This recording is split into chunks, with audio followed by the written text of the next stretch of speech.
아직도 가야 할 길, 지은이는 M. 스카팩입니다. 삶은 고해다. 이것은 삶의 진리 가운데서 가장 위대한 진리다. 그러나 이러한 평범한 진리를 이해하고 받아들일 때 삶은 더 이상 고해가 아니다. 다시 말해서 삶이 고통스럽다는 것을 알게 되고 그래서 이를 이해하고 수용하게 되면 삶은 더 이상 고통스럽지 않다. 왜냐하면 비로소 삶의 문제에 대해 그 해답을 스스로 내릴 수 있게 되기 때문이다. 당면한 문제를 해결하는 전체 과정 속에 삶의 의미가 있다. 삶의 승패는 그 문제를 얼마나 해결하느냐에 달려 있다. 문제는 우리에게 용기와 지혜를 요구할 뿐만 아니라 없던 용기와 지혜를 만들게도 한다. 영적으로 정신적인 성장은 오직 문제에 직면함으로써 가능한 것이다. 우리의 정신적 성장을 자극하려면 문제를 해결할 수 있는 역량과 도전적인 태도를 격려해야 된다. 결국에는 피하려고 했던 바로 그 고통보다도 피하려고 하는 마음이 더 고통스러워진다.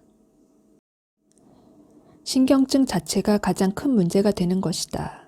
많은 사람들이 이러한 고통과 문제들을 회피하려고 하는데 이는 신경증을 점점 더 악화시키는 결과를 낳는다. 어떤 사람은 문제 해결을 위해 시도하기도 전에 체념해 버리기도 한다. 이것은 즉각적인 해결책을 찾으려고 서두르다가 적절치 못한 시도를 하는 것보다도 더 어리석고 파괴적인 것이다.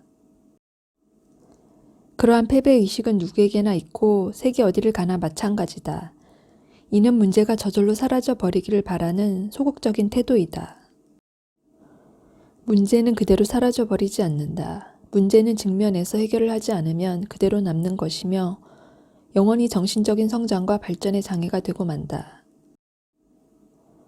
성격 장애인 사람들의 말을 들어보면 나는 할 수 없어, 나는 어쩔 수 없었어, 나는 꼭 이렇게 해야만 돼, 나는 꼭 이렇게 할 수밖에 없었어 등등의 말을 자주 한다. 이는 전혀 선택권이 없는 존재로서 자신을 받아들이고 있음을 보여준다. 이것은 자신의 행동이 본인 자신이 아닌 외부에서 오는 힘에 의해 좌우되고 있음을 암시한다. 우리는 자신의 행동에 따른 책임을 회피할 때 그 책임을 다른 어떤 개인이나 조직 등에 떠넘긴다. 이것은 자신의 권리를 양도하는 것을 의미한다. 그래서 에리 프롬은 나치즘과 권위주의에 대한 그의 연구에서 이를 자유로부터의 도피라고 했다. 책임지는 괴로움을 피하기 위해 100만, 1000만의 사람들이 하루하루 자유로부터의 도피를 시도한다.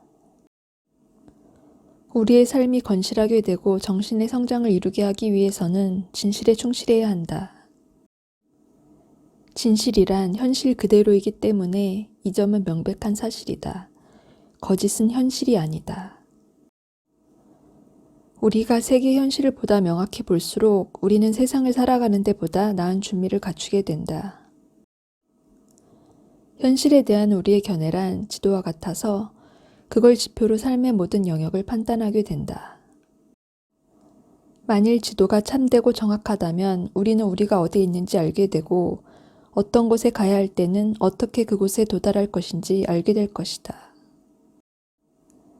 그러나 만약 지도가 거짓이고 부정확하다면 길을 잃게 될 것이 자명하다. 사람들은 변화에 대한 그들의 두려움을 제각각 다른 방법으로 다루지만 그들이 실제로 변화하고자 한다면 두려움은 불가피한 것이다. 진정한 용기란 두려움으로 인한 위협에 그저 저항하는 데서 머물지 않고 뛰쳐나와 알지 못하는 미지의 세계로 들어가는 행동이다. 어떤 단계의 정신적 성장이든 사랑이든 항상 용기를 필요로 하며 그래서 모험이다. 많은 사람들로부터 사랑받고 또 그가 사랑할 대상이 많은 사람이라도 자신이 진정으로 사랑할 수 있는 사람만 선택해야 한다. 이 선택은 쉬운 게 아니다. 어쩌면 이것은 신의 역할을 맡아 수행하는 것과 마찬가지로 많이 괴로울지도 모른다. 그러나 선택은 반드시 이루어져야 한다.